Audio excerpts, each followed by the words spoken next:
Mick, back to you. How did you start implementing your deep and narrow team structure to your current team members?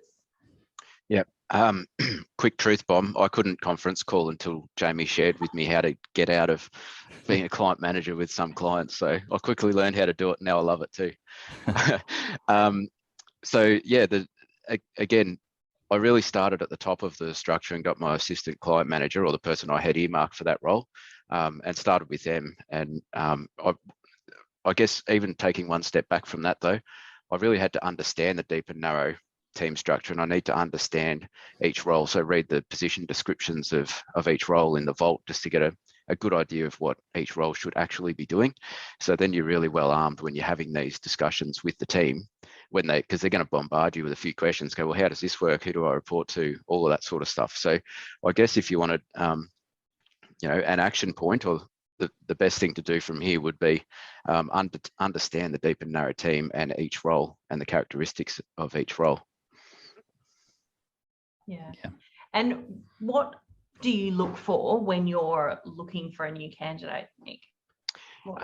Again, Jamie mentioned it earlier, we hire for particular roles. So if I was looking for a client manager, I'd be looking for someone with enough experience, but also really high level of people skills. And if I was looking for a grinder, I'd be looking for someone who can get the job done as fast as possible and with the highest degree of accuracy possible. So the senior production manager is ultimately responsible for the accuracy of the grinders. So it's okay for the grinders to be able to crank out the work really fast at 80+% accuracy, but it doesn't have to be 100%, because the gatekeeper of quality is the senior production manager.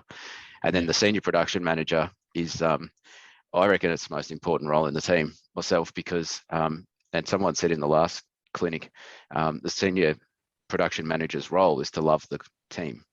Yes. And so they've got to have, they've got to be a good team player. They've got to be able to relate to people, and manage people. But also they've got to be quite technical as well, or very technical, arguably the most technical person in the team. So again, I've talked about all the different roles there. I'd encourage you to go and read the resources in the vault, make sure you understand each one before you start dripping on your team to restructure them. Yeah, and I think one of the things that Thomas always speaks to in sessions that we've done is not to just go and hand someone a manager's title straight away. You understand, or you'll learn in the Wize way, and drip that on them and just see where you can shape people. Sometimes you might want to do a little pivot with them and move them elsewhere. Just test it out with them and see where they're going. And then you can formalize their titles, but you know exactly where they're sitting on your bus. They don't necessarily need to know that from the beginning and feel that weight and pressure of the role and, take you away from what you're developing. So Jamie, how does that structure benefit your production and impact the output of your firm when you've got your deep and narrow set? Yeah, the biggest benefits you can is, Kristy, is just having the right people doing the right work. It's really very closely related to any sports team. You have all your different positions on the field or in the game, and you've just got to put people in the right position and then get them doing the right work. That's sort of part of the other challenge as well, because we're all sort of, we're not all born superstars and good at everything. So if you can get the grinders to grind and the managers to manage and the finders to find, that's where you'll get sort of like even Dr. Stephen Covey in his book, 7 Habits of Highly Effective People, he talks about like teamwork as the magic. You'll always get a better outcome of people working together with complementary skills. And he calls it synergy. So, and he actually says that's where the magic is. And what it means is, the one person plus the other person doesn't equal 2, it equals, 3 or 5, just because of the complementary skills.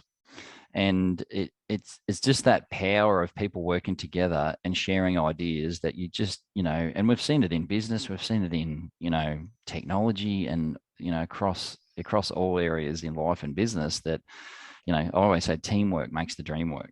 And that's the power of the deep and narrow teams, particularly if you structure it deep and narrow, and then also apply the no bypass policy as well. And yeah, like it just works absolute wonders. And like I didn't have any teams when I started, and these days I've got 5 teams. And each team of varying sizes. The other important point to probably outline, Kristy, is the maximum size of a team. So even even management theory at Harvard, even in in the militaries across the world, their elite teams are 5 to 7 people. So once the teams get sort of bigger than roughly 5 to 7, it becomes unmanageable. So there's a lot of theories and research around the size of your team as well. And as a rule of thumb, most teams can manage around about $1 million in fees. It's not an exact science, but that's the way to go. And that's determined by the number of people on the team. So 5 to 7 is the rule of thumb. And when you work it out, 5 to 7 people can sort of produce, depending on the country, the currency, and depending on the level of pricing, it can sort of often float around $1 million. But the rule is that not too many people on a team, but 5 to 7 is the sweet spot. Yeah. Yeah. And I think too, in moving into that deep and narrow team, it's not so much about the number of clients that can be worked on. It is that full capacity to be working on client working in production team. You're not reliant on that flat structure. You get that depth. Yeah. The other thing probably to touch on too is just, again, and not for today's session, but to help manage these teams and to help with individual accountabilities, the capacity planner. I think the capacity planner is like, in the top 3 tools I would use to manage my entire firm. Again, it gives individuals individual KPIs. It gives a team KPIs.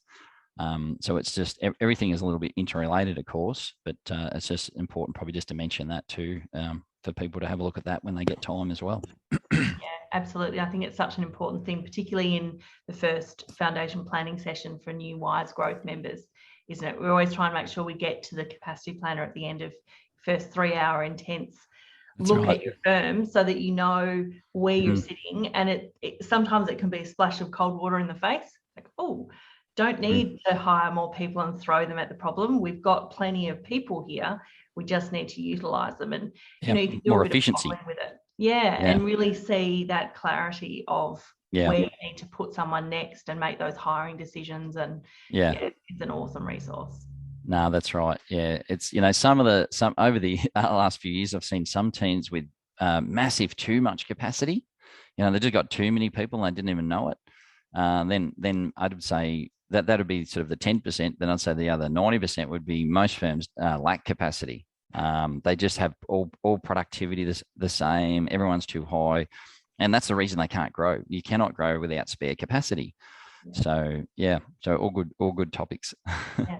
Fantastic. Well, thank you